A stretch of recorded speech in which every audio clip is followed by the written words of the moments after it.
Olá pessoal, bom dia, boa tarde, boa noite ou boa madrugada para você que nos escuta. Seja muito bem-vinda e seja muito bem-vindo a mais um RH para você Cast, a mais um episódio desse nosso ponto de encontro para falarmos sobre tudo que é de mais relevante em recursos humanos. Portanto, se você trabalha com gestão de pessoas, está em RH, ama RH, está estudando RH, esse é o seu lar, esse é o nosso espaço de fato de convivência, essa é a nossa comunidade para que a gente possa trocar conhecimentos sobre gestão de pessoas. Falando em comunidade, já quero deixar o recado aqui para você fazer parte da comunidade do RH para você. Estou falando do LinkedIn especificamente. Lá, tanto na Company Page quanto no grupo do RH para você no LinkedIn, você vai encontrar outros 80 mil profissionais de recursos humanos trocando ideias e insights todos os dias por lá. Portanto, fica o convite para você fazer parte, de fato, dessa comunidade. E já que eu estou falando de convite, convido você a seguir o RH para você nas redes sociais. A gente está no Facebook, tem Instagram, tem canal no YouTube, o LinkedIn, que eu já falei, e, obviamente, também fica o convite para você acessar o rhpravocê.com.br, a nossa plataforma de conteúdo, só conteúdo de RH para RH. Você vai encontrar muita coisa legal lá, dos nossos colunistas, na nossa área de collab, tem lá uma comunidade grande de gente aportando conteúdo todos os dias por lá, todos os conteúdos exclusivos, você só encontra no RH para você. Fica o convite para você acessar a plataforma rhpravocê.com.br. Chega de recados iniciais, pelo menos por enquanto, porque ainda tem os recados finais, vocês sabem. E vamos para o nosso tema de hoje. A gente está trazendo um novo case de RH, como a gente tem feito a cada 3, 4 episódios. Vocês já têm percebido que tem rolado aqui cases de RH para a gente conhecer um pouquinho mais sobre a carreira de um RH de destaque e também entender um pouco sobre os desafios profissionais, os desafios do dia a dia desse profissional. E neste episódio a gente vai conversar com a Elise Passamani, que é vice-presidente de Cultura e Operações da Liulara TBWA, e eu agradeço imensamente pela sua participação, viu, Elise? Muito obrigada, Daniel, Bruno, é um prazer estar aqui com vocês e espero que a gente consiga ter um bate-papo muito gostoso que possa inspirar quem vai nos ouvir. Com certeza, privilégio contar com a sua participação, Elise. E como ela já deu spoiler, está aqui com a gente também o Bruno Piá e o Bruninho, para participar conosco dessa conversa. Tudo bem, Bruninho? Oi, pessoal, tudo bem? Estamos ficando importantes, hein, Dan? Elise é uma super profissional de RH, uma baita carreira. O pessoal vai curtir muito aí os cases que a gente vai trazer hoje. Muito legal contar com ela aqui. E, mais uma vez, um prazer estar aqui em mais um episódio e vamos que vamos!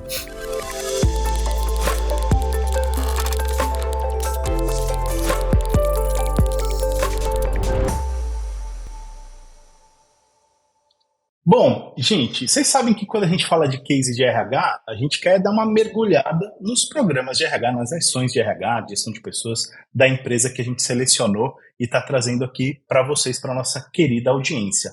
Mas antes da gente falar de RH e de programas de RH, eu quero saber da pessoa, né? A gente quer entender um pouquinho mais sobre, no caso aqui, a Elise, para entender, Elise, um pouco sobre a sua formação, um pouco sobre o que te levou ao RH, porque a gente já conversou com alguns executivos por aqui e muitos deles falam assim, eu caí em RH, na verdade eu nunca quis RH, eu queria isso, queria aquilo, eu sou formado em engenharia, sou formado em psicologia, em administração, e o RH surgiu em algum momento da minha vida. Ou seja, muitas vezes foi ocasional. Eu queria saber contigo, assim, como é que o RH apareceu na sua vida, como é que você começou a construir, de fato, a sua trajetória profissional nessa área. Essa é uma pergunta inusitada por si só, tá, Daniel? Vou te contar um pouquinho da minha trajetória. Eu acho que o RH sempre fez parte da minha jornada profissional, que começou há muitos e muitos anos atrás, especificamente há 30 anos atrás, quando eu abri a minha primeira empresa emancipada pelo meu pai aos 14 anos de idade. Então, ali, naquela primeira oportunidade, o meu grande desafio era gestionar pessoas. E eu nem sabia o que era RH, eu não tinha a mínima ideia que essa disciplina existia, mas eu sabia que eu precisava contar com as pessoas que trabalhavam comigo porque eu tinha uma loja de conveniência num posto de gasolina que funcionava 24/7. Uau. Então, esse foi o meu primeiro contato, de fato, com gestão de pessoas. E aí eu acho que desde então me apaixonei pelas pessoas. E aí foi uma sorte que 10 anos depois surgiu a oportunidade de atuar em RH. Então, sim, foi ocasional, mas já era uma paixão há muitos e muitos anos quando essa oportunidade surgiu. E aí, tentando fazer uma retrospectiva, eu sou de uma cidadezinha do interior de Goiás, chamada Quirinópolis. Essa cidade tem 40 mil habitantes. Depois me mudei para Goiânia, que é a capital do estado de Goiás, para ter acesso a escolas melhores. E aí já comecei a acompanhar minha mãe na jornada de trabalho dela desde muito novinha, desde os 8 anos. Com 12, eu já trabalhava numa das empresas que ela tinha, já batia cartão, era responsável pelo caixa, então já tinha uma mini experiência. Eu brinco que com 12 anos, há 30 e tantos anos atrás, eu já sabia o que era um CNPJ. Então, o que é engraçado, né? Porque eu era bem novinha e já tinha ali acesso a muitas questões empresariais. Então, talvez também por isso meu pai tenha acreditado ali no meu primeiro insight de negócio aos 14 e tenha, investido nessa minha primeira empresa que durou 10 anos. No meio dessa trajetória eu tive a oportunidade de morar em 3 países diferentes. Então eu fiz intercâmbio nos Estados Unidos com 16 anos, aos 19 eu morei na Espanha, fiz um pedacinho da faculdade lá e mais tarde fiz uma faculdade de engenharia da administração na Alemanha, que eu fiz uma formação sanduíche com a formação em administração de empresas que eu fiz aqui na Universidade Católica de Goiás, que atualmente é chamada de PUC de Goiás. Na minha época não era, não. E aí, depois desses 10 anos, tive muitas experiências, com as pessoas, e eu percebi, não sei se facilmente, mas o quanto elas tinham um impacto nos meus resultados e o quanto eu realmente precisava do engajamento dessas pessoas para fazer o meu negócio girar. Eu me lembro ainda quando alguém não podia trabalhar no turno das 22 às 6 da manhã, que era uma tragédia grega. Então, talvez, não sei se exclusivamente pelo amor, mas também pela dor, eu fui percebendo o quanto era importante ter aquelas pessoas felizes e que quisessem estar ali, e o quanto a experiência do consumidor fazia diferença no final do mês, para o resultado do meu negócio. Mas depois de 10 anos, eu acho que os ciclos se encerram e o meu se encerrou com a minha própria empresa, e eu confesso que eu estava bastante perdida, porque eu tinha estado nos negócios da família por muitos e muitos anos. E aí, por coincidência do destino e uma forcinha da minha tia, eu acabei me inscrevendo para participar do programa O Aprendiz, e aí fui selecionada entre milhares de candidatos e candidatas para fazer parte da temporada 1. Então, sou uma pioneira aí de todas as temporadas de aprendiz. E com 24 anos, aí vim para São Paulo, que até então era só uma ponte aérea para mim, para essas oportunidades que eu tive fora, para participar desse programa. E fui demitida em rede nacional, para todo mundo ver.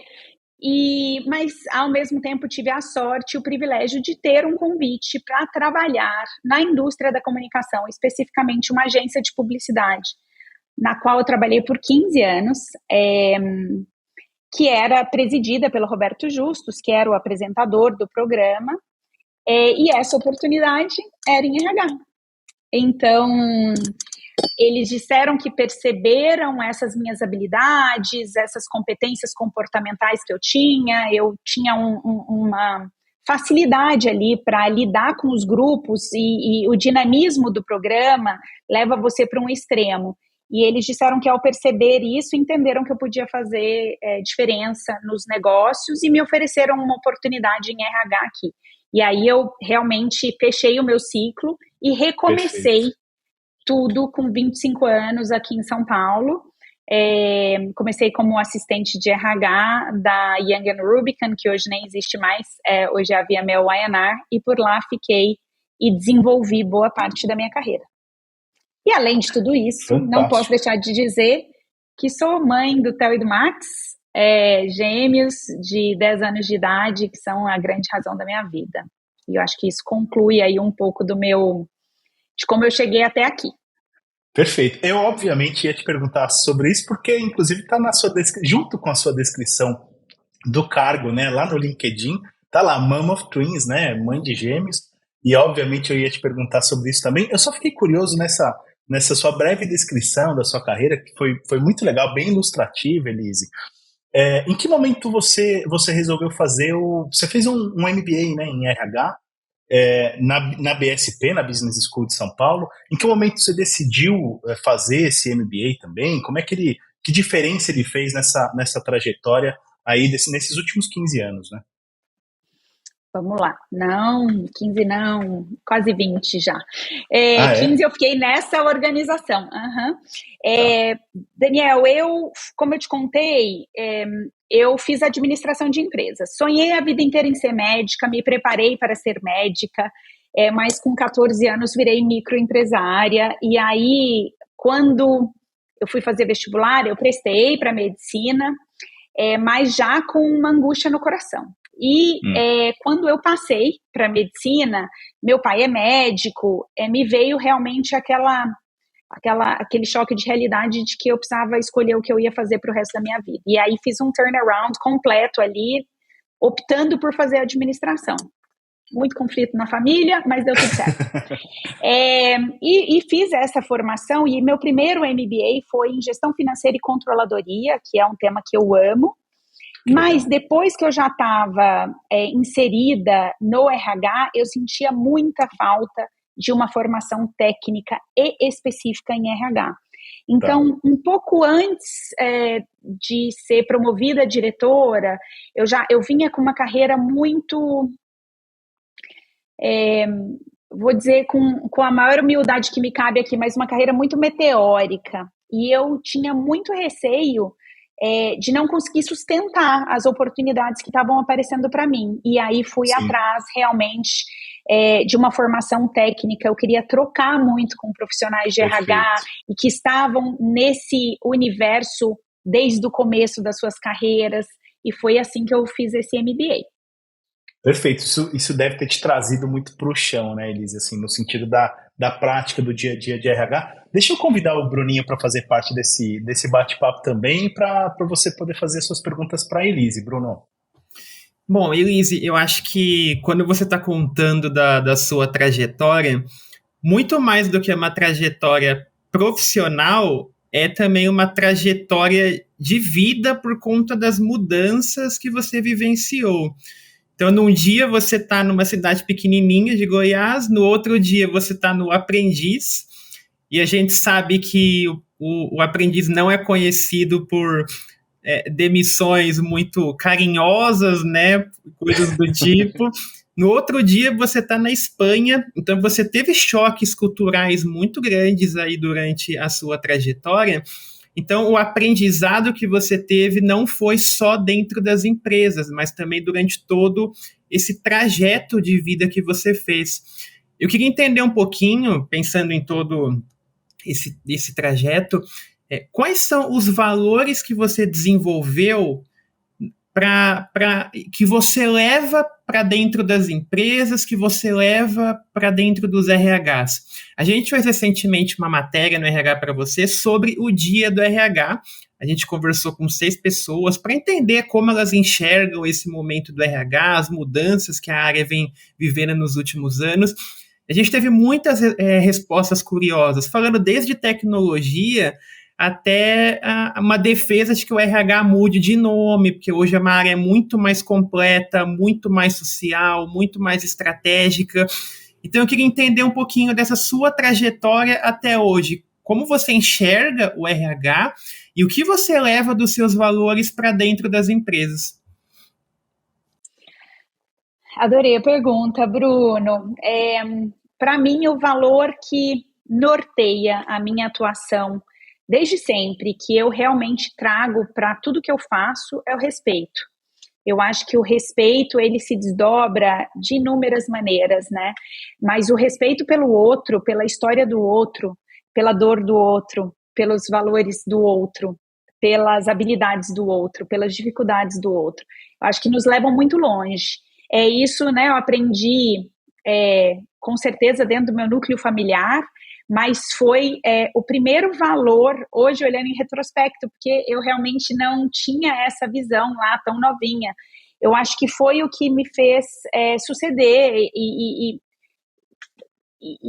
seguir em frente com todas aquelas pessoas que trabalhavam comigo. Então, eu costumo dizer que o meu grande diferencial, não vou dizer que é o meu grande diferencial, acho que o grande diferencial de qualquer profissional de RH é quando ele se importa verdadeiramente com o outro. E se importar não fez muito parte, assim, das habilidades que a gente foi aprendendo ao longo da vida, e nem na nossa indústria, eu acho, né? Nem isso não fazia parte, era considerado mimimi. Hoje não. Hoje, quando a gente tem uma inversão de hard skills com soft skills, a gente percebe o quanto isso é importante. E eu me considero privilegiada de ter percebido isso muito jovem e muito no comecinho da minha carreira. Então, isso é uma coisa que eu trago, coincidentemente ou não, vamos dizer assim, hoje é um dos valores escolhidos coletivamente por todos os colaboradores e colaboradoras da Liulara TBWA para exemplificar a nossa cultura. Então, assim como transparência, colaboração, disrupção, que além da marca registrada, metodologia da agência é também um dos nossos valores, a gente tem empatia também, o respeito é um deles, porque é onde a gente tenta embasar todas as nossas ações. Elise, uma das coisas que me chamou a atenção, logo que eu comecei a dar uma pesquisada, no nosso tema, nos programas da Liulara TBWA e também na sua trajetória, foi o fato óbvio de que no seu cargo nem tem RH. Está lá, vice-presidente, ou na verdade está em inglês, mas lá, vice-presidente de cultura e operações. E aí, acho que cultura, como você estava descrevendo agora, cultura é uma parte essencial do seu trabalho. Eu sei que toda a parte de diversidade, equidade e inclusão também é algo muito caro, é um tema muito caro para a companhia, imagino que para você também. E aí eu queria que você contasse para a gente um pouquinho sobre como você tem trabalhado, como vocês têm trabalhado cultura dentro da agência, dentro da companhia, fazendo com que este tema de diversidade, equidade e inclusão seja protagonista no meio disso tudo, porque a gente tem percebido que esse tema muitas vezes tem sido tratado como um modismo, sabe? Assim, muita gente fala do tema, mas age muito pouco em relação a isso. Mas quando a gente junta o tema à cultura da companhia, a gente está falando, obviamente, de que isso tem que ser vivenciado no dia a dia e tudo mais. Então eu queria entender, de fato, como é que isso é trabalhado na prática, Elise. Tá bom, vou tentar responder essa pergunta, Daniel. Quando eu vim para a Liulara TBWA, eu recebi esse presente de unir essas duas áreas que são tão diferentes e que, na maioria das organizações, estão lideradas por pessoas diferentes. Mas, nessa ocasião, eu não liderava o RH. Eu realmente, por todo o meu background, por toda a minha experiência na empresa, no grupo de empresas que eu estava antes, eu recebi o presente de ser responsável por cultura, porque a gente sabe que a cultura é a força mais poderosa de qualquer grupo de pessoas, né? É uma fortaleza, a gente precisa olhar para isso. Eu costumo dizer que cultura é o como a gente faz as coisas. E aí, colocar todo mundo na mesma página, né, de como a gente lida com o parceiro, com o fornecedor, com as nossas pessoas, com os nossos valores, como eles estão representados na nossa atitude. Tudo isso é muito desafiador, porque a gente está falando de pessoas. Então, se nós três aqui fôssemos um grupo, Bruno, Daniel e Elise, representando a empresa RH para você, e aí eu estou num dia ruim e falo uma besteira, ou perco ou deixo meu temperamento dominar uma situação, para uma pessoa que não nos conhece, eu poderia manchar a nossa cultura, ou a imagem, ou a ilusão que a pessoa tem daquela cultura. Então, trabalhar com as pessoas é o meu maior desafio, e realmente tentar balizar e garantir que um empreste para o outro o seu melhor. Então, no dia a dia, esse é o nosso grande desafio dentro de cultura. Mas aí eu tive também, quase 3 anos depois, o convite de assumir o RH de novo. Também tá, Bruno, passando pela discussão se a gente continua falando RH ou se a gente vai mudar para people, ou o que a gente faz com isso, né? Mas ainda aqui, ainda chamamos de RH. E aí, o RH que cuida das pessoas desde o recrutamento e seleção até esse offboarding que a gente chama, que é quando a pessoa opta por sair ou quando ela é desligada por questões de performance, comportamento ou o que quer que seja.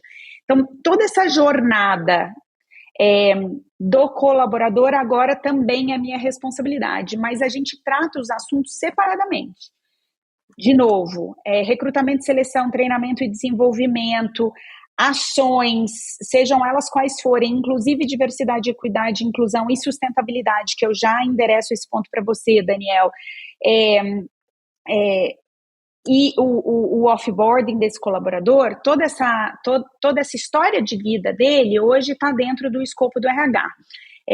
E aí a gente ainda vem com um layer acima disso, que está falando, né, de como a gente se comporta, o como a gente faz, né? Então, como que a gente constrói essa cultura no dia a dia, que eu acho que é o que você me perguntou também, assim, eu acho que a gente precisa, primeiro, dar segurança para as pessoas, entenderem que nós vamos respeitá-las individualmente, então, e que a gente entende que somos seres humanos, e que a gente tem falhas, dias bons, dias ruins, e que a gente não vai se desassociar de quem a gente é a partir do momento que a gente entra no Teams, no computador, agora no mundo híbrido, né? Ou quando a gente entra pela porta daquela organização. E aí eu aproveito para fazer um ponto, que é porque você comentou que no meu LinkedIn está lá Mom of Twins, e a minha iniciativa de colocar ali não só a maternidade, né, mas o meu grande sonho realizado, que é ser mãe do Theo e do Max, é para isso. Eu acho que é para mostrar para as pessoas que eu morro de orgulho de ser mãe e também continuar trabalhando, que é uma loucura, né? E que eu morro de orgulho desse papel, que é o que mais me desafia, o que mais me desenvolve. Porque eu acho que nós passamos aí, já dando uma pincelada na equidade, né? Por décadas e décadas e décadas de preconceito. A gente continua vivendo o preconceito, né? A gente ainda lida muito com o machismo estrutural que está muito presente nas empresas. Então, é por isso que eu coloquei lá. Mas tentando aqui resgatar o ponto, é assim, como é que a gente constrói essa cultura, né? Então, dando segurança para as pessoas serem elas mesmas. A gente assumindo como líderes as nossas vulnerabilidades para que as pessoas realmente se sintam confortáveis para mostrar as vulnerabilidades delas. E aí batendo na tecla também do que a gente acredita, mas a gente só faz isso depois que a gente toma as decisões em conjunto. Então, a gente costuma usar a expressão, fizemos a 4 mãos, a 6 mãos. Uhum. Lá na agência a gente fala, fizemos a 400 mãos, porque somos 200 colaboradores e colaboradoras. E a gente realmente para ouvir todo mundo. Então, a gente tem os grupos de afinidade, seja de inteligência artificial, de saúde e bem-estar, de tecnologias, de diversidade, equidade, inclusão e sustentabilidade, mas a gente ouve as pessoas por afinidade, mas a gente ouve o grupo inteiro. E aí fica mais... continua sendo muito desafiador, mas a implementação fica muito mais fácil. E a gente passou por uma pandemia também que nos fez essa palavra não deu muito certo, né? Mas ter a experienciar um montão de coisas. Justamente quando nós tínhamos vindo para a Liulara TBWA para fazer a evolução da cultura, já que a agência é uma agência que tem 30 anos. É uma agência muito emblemática. E a nossa CEO foi convidada para fazer a evolução dessa cultura. Só que a gente chegou, eu particularmente cheguei, 60 dias depois eu estava em casa, e aí ficamos 2 anos, né, todos nós, passando por esse processo. E foi muito legal, porque a gente acabou vivenciando muito dos valores, e quando a gente chegou para propriamente em 21 fazer o trabalho de cultura, as pessoas trouxeram o que elas já sentiam. E aí também ficou mais fácil criar Perfeito. essa camada, essa base para a construção que a gente faz diariamente, todos os dias, dando a mão uns para os outros, para a gente construir o que a gente acredita. Perfeito, porque a cultura é uma construção coletiva, ela não é top-down, né? Eu não digo como tem que ser a cultura, ela é construída no dia a dia e as pessoas, obviamente, são parte disso. Bruninho, fica à vontade para fazer mais uma pergunta para Elise. Elise, eu quero aproveitar não só esse seu relato, que você trouxe muita coisa bacana, mas também toda a experiência que você tem, não só como RH, mas também numa posição de liderança, para a gente dar umas dicas para quem está assistindo a gente sair um pouquinho da companhia e um pouco mais para o mercado. Você falou da pandemia, a gente está nesse momento de novo normal, que ele se divide entre oportunidades e também muitos desafios. Então, a gente vê o cabo de guerra, né, entre quem quer o home office e o gestor querendo voltar para o presencial. A gente vê empresas que ainda não aprenderam a cuidar da saúde mental, tanto que os índices de burnout estão muito altos no Brasil. Você falou da maternidade. Tem empresas que têm até licença parentalidade, que aumentam a licença maternidade, e outras que ainda têm aquele preconceito, que ainda a profissional tem aquele medo de ser mãe e perder a carreira. Então, a gente ainda tem muito esses opostos no mercado. Então, eu queria que você falasse um pouquinho, principalmente como líder e nesse papel de desenvolver liderança, como que a gente constrói hoje uma cultura que seja de fato de oportunidade nesse momento? O que você identifica na sua visão de mercado, de gaps aí que muitas companhias, muitas empresas ainda estão tendo nesse sentido? E como que a gente consegue ir corrigindo isso aos pouquinhos para que de fato esse novo normal seja um normal bom e não um normal cheio das falhas que a gente tinha naquele período pré-pandemia? Olha, se eu tivesse essa resposta, eu compartilhava com todo mundo, mas eu ia ficar rica. Mas vamos lá, Bruno. Eu acho que muitas empresas ainda falam e não sentem verdadeiramente. E aí isso é um grande desafio.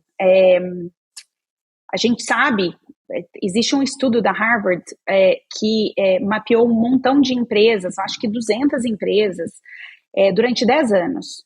E eles concluíram que as empresas com uma cultura forte tinham resultado 765, eu sou bem precisa, talvez eu esteja falhando e peço desculpas, mas acho que não, 765% melhor que as empresas que não tinham uma cultura forte estabelecida. Então, eu acho que, para quem já é RH e está aqui, a minha recomendação é que todo mundo faça um exercício para ter esse tipo de informação para lidar com os executivos, porque a cultura ela não é top-down, mas escolher ter uma cultura inclusiva, dar oportunidade para as pessoas muitas vezes e muitas pessoas que estão no topo aí das hierarquias ainda não acreditam em cultura organizacional, ainda não acreditam nos profissionais de RH, ainda querem fazer para aparecer e não verdadeiramente para fazer uma transformação interna. E eu acho que a melhor forma da gente ter destaque é a gente fazendo parte das tomadas de decisão. E para fazer parte das tomadas de decisão, a gente precisa ter informações, a gente precisa sair um pouco do papel sindicalista do RH, que o RH realmente ocupou esse papel por muito tempo, porque existe um desequilíbrio tão grande que muita gente precisou ocupar esse lugar para dar minimamente um pouquinho de voz para os colaboradores. Mas eu acho que já, em 2023, a gente não pode mais ocupar esse lugar. A gente precisa equilibrar os interesses do RH e das pessoas e os interesses do negócio e dos gestores e dos tomadores de decisão. Então, minha primeira dica seria essa. Então, ter acesso ao que mexe no bolso, por exemplo, do empresário ou do grande executivo, faz sentido. Se inspirar em histórias, que são tão contadas aí por tanta gente, que geram resultados bons, eu acho que faz muito sentido. E eu realmente acredito que a gente precisa é se importar e querer fazer e persistir, porque a persistência, ela tem que fazer parte da nossa vida como um todo, em qualquer coisa que a gente escolha fazer, mas enquanto profissionais de RH também, porque não é uma jornada fácil, como eu mencionei lá atrás, né? A gente está lidando com pessoas, com vidas, então a gente realmente precisa se importar. Sobre os desafios da maternidade, por exemplo, nós temos, né, a licença paternidade, a gente tem licença maternidade estendida para mães de gêmeos, porque depois que eu vivi, consegui trazer isso para as empresas que eu trabalhei, mas a verdade é que a gente só vai saber o que acontece quando realmente aquela pessoa volta, né? E aí quando ela está ali se reinserindo de acordo com a realidade dela, se ela tem rede de apoio, se ela não tem rede de apoio, se ela mora perto, se ela mora longe, como é a mobilidade urbana para aquela pessoa, para o pai ou para a mãe, para qualquer pessoa que exerça esse papel, né? Não só pais e mães, os pais adotivos, os tios que assumem, enfim. E aí eu acho que cabe sim a empresa fazer esse exercício de se colocar no lugar do outro, ter políticas muito claras, porque senão fica muito fácil, gente. Deixar os talentos irem embora, porque eles não aguentam a pressão, as mulheres, né, nesse caso específico, não aguentam a pressão de conciliar todas essas jornadas, né? E aí, falando um pouco de equidade, a indústria da comunicação é uma indústria vanguardista em equidade, né? É uma indústria que há muito tempo tem muitas mulheres, não necessariamente em posições de liderança, mas isso veio se transformando ao longo do tempo. E aí hoje a gente já tem, aqui na Liu Lara TBWA, por exemplo, 67,5% de mulheres na liderança executiva. A gente se orgulha muito. Então a equidade não é uma temática que a gente trata com tanto afinco, a gente olha com carinho para manter, mas a gente coloca um foco maior na diversidade, não só diversidade de gênero, de raça, mas também a diversidade das nossas regiões. Temos tantos Brasis dentro do nosso Brasil. Você, Bruno, aí do interior de São Paulo, com esse sotaque maravilhoso, aqui fazendo esse podcast, há 20 anos atrás, quando eu entrei na propaganda, eu fui orientada a fazer fono para abandonar o meu sotaque. Hoje, isso não seria mais admitido, mas a gente olha para a regionalidade também como uma diversidade, a diversidade de classes sociais, tudo isso compõe o nosso universo de diversidade. A gente está sempre buscando trazer esses profissionais porque a gente faz comunicação. E aí a gente está fazendo propaganda, seja ali na rede social, no e-commerce, que todo mundo aprendeu muito a usar durante a pandemia, ou seja nos meios tradicionais, como televisão, rádio, revistas e afins. E eu preciso saber me comunicar com esse público, né? Então a diversidade ela é muito importante para a gente em todas as suas nuances. Então a gente tem, por exemplo, um programa de inclusão geracional, porque a gente sabe, o insight, sabe de onde veio? Quando eu parei e falei, gente, daqui a 7 anos eu tenho 50 anos, vou ser expulsa do mercado. Foi de um insight pessoal. E aí eu falei, a gente precisa criar um programa e começar a trazer pessoas 50 a mais. E aí assim a gente fez, né? Então, os programas de inclusão socioeconômica, a gente tem delimitado o acesso à agência nos cargos entrantes para a população de baixa renda. E aí, essa população, ela pode ser, ela precisa ser apenas de baixa renda. Então, a gente está tentando abraçar todo mundo com esta política. E aí, no dia a dia, a gente tem que garantir que essas pessoas se sintam bem-vindas e tenham as oportunidades que elas não tiveram até ali, para que elas possam realmente ter sucesso. Não sei se consegui responder, porque é um assunto muito complexo, muito amplo, mas tentei passar por alguns pontos aí importantes. Acho que conseguiu sim, em boa medida conseguiu sim, Elise. Eu vou aproveitar que o nosso tempo está estourado para fazer mais uma pergunta, porque eu estou realmente curioso para falar sobre um tema específico, tá, Elise? Quer dizer, na verdade, 2 temas. Eu vou falar de engajamento e vou falar de desenvolvimento. vou falar de treinamento e desenvolvimento de alguma forma. A gente está falando de um segmento, quando a gente fala da Liulara TBWA, a gente está falando de um segmento muito competitivo, um segmento até restrito, até relativamente pequeno no Brasil, né? Não é um segmento absurdamente grande, nem nada disso. E eu imagino que a competição pelos talentos também seja grande, digamos assim. Não é tão fácil assim encontrar grandes talentos nesse segmento. E a gente está falando de um segmento também que precisa de uma cultura, de um ambiente organizacional, e eu imagino que seja bastante estimulante do ponto de vista intelectual e tudo mais. Estamos falando de criatividade, inovação, estamos falando de tudo isso junto. E a gente tem inúmeras pesquisas em RH que mostram que a ferramenta mais poderosa, digamos assim, de engajamento, né, para você reter talentos, embora a gente não goste desse termo da retenção e tudo mais, está muito ligado ao desenvolvimento, né? Quer dizer, a oferecer um ambiente em que as pessoas se sintam desafiadas, se sintam, de fato, acolhidas para que o seu intelecto seja desenvolvido, para que elas tenham um plano de carreira, aquela coisa toda. Então, eu acho que investir em conhecimento, em autoconhecimento, em desenvolvimento humano é muito importante. Eu queria saber, na verdade, como é que você trabalha isso dentro da companhia, se essa é uma preocupação, se a questão da evasão de talentos é uma preocupação, e aí como é que você trabalha engajamento e se, de fato, você trabalha desenvolvimento humano muito agregado ao engajamento para que esses talentos permaneçam na companhia. Daniel, esse assunto para outro podcast, né? O papo estava tão bom que eu nem vi que a gente estava perto de estourar o tema. Mas eu estou muito curioso. Vamos ver por onde eu começo. O desenvolvimento, ele é fundamental para o sucesso do nosso negócio. Então, nós aqui sim trabalhamos com mentoring, com coaching, com shadowing.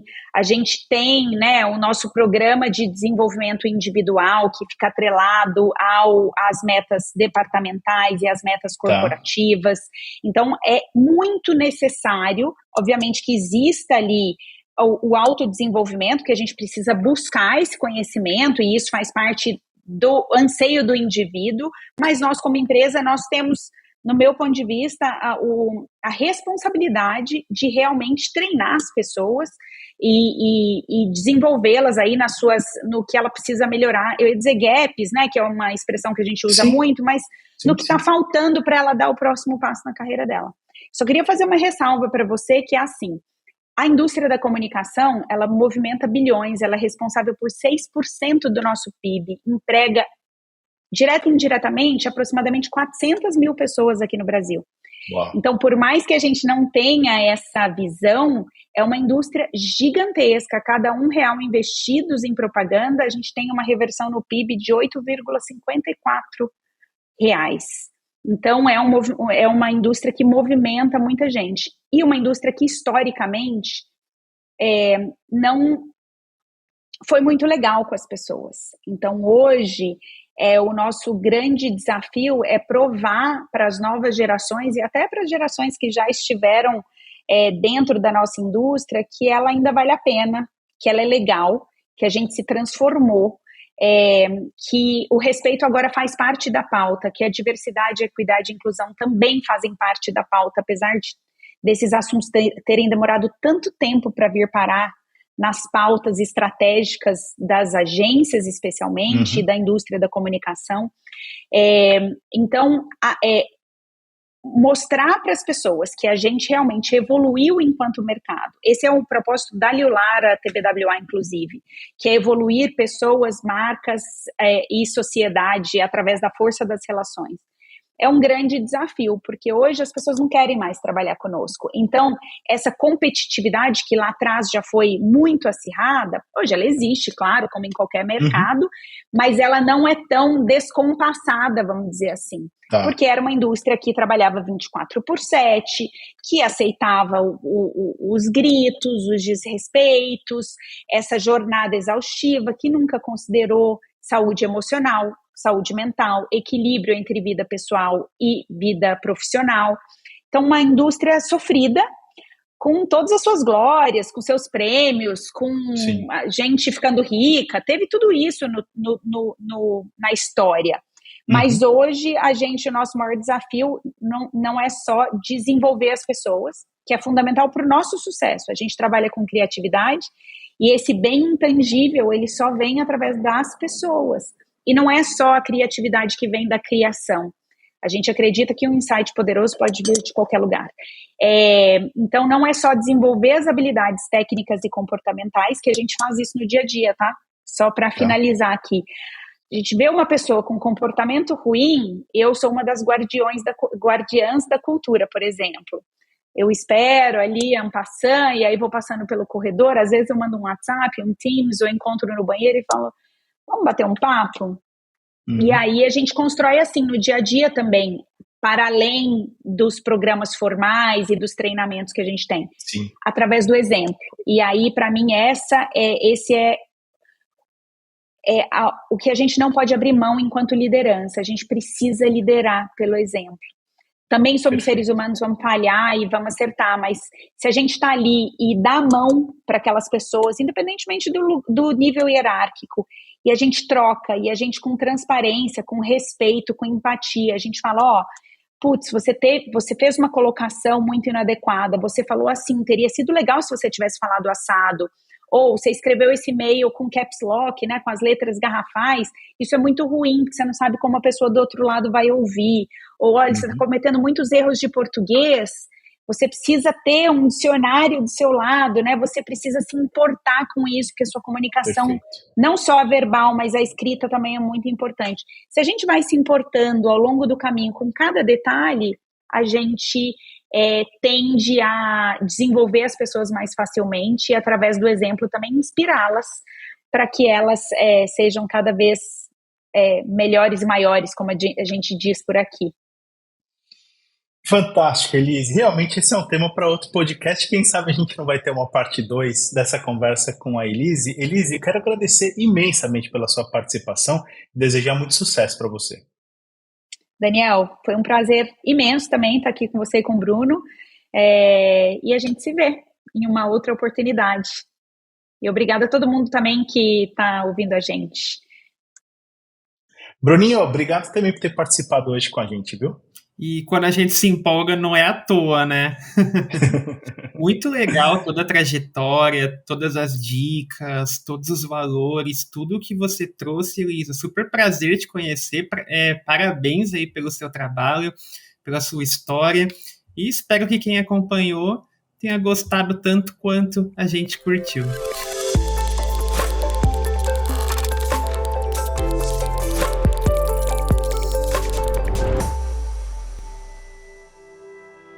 E aí, curtiram o nosso bate-papo de hoje com a Elise Passamani? Ela é vice-presidente de Cultura e Operações da New Lara TBWA.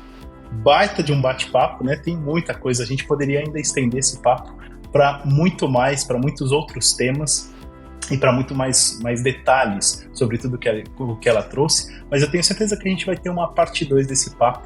Em algum momento a gente já vai começar a articular isso para vocês, tá bom, galera? Quero deixar um último recado aqui para você seguir o RH para você Cast aí no tocador de sua preferência. A gente está em todos os tocadores que você pode imaginar aí, Deezer, SoundCloud, Apple Podcasts, Google Podcasts, principalmente no Spotify, que é onde a maioria das pessoas está ouvindo a gente. Então eu deixo um recado para você se inscrever ou assinar o feed do podcast. Assim, sempre que tiver episódio novo publicado, a gente vai aparecer na página inicial do seu tocador, do Spotify, ou mesmo se você estiver ouvindo a gente no YouTube. É só se inscrever no nosso canal. Mas você sabe que a gente tem esse encontro marcado toda segunda-feira, cedinho, 5, 6, 7 da manhã. Tem episódio novo na área para a gente começar bem a semana. Então eu já aproveito aqui para desejar uma excelente semana para você. A gente se vê no próximo episódio do RH para você Cast. Um grande abraço e até mais.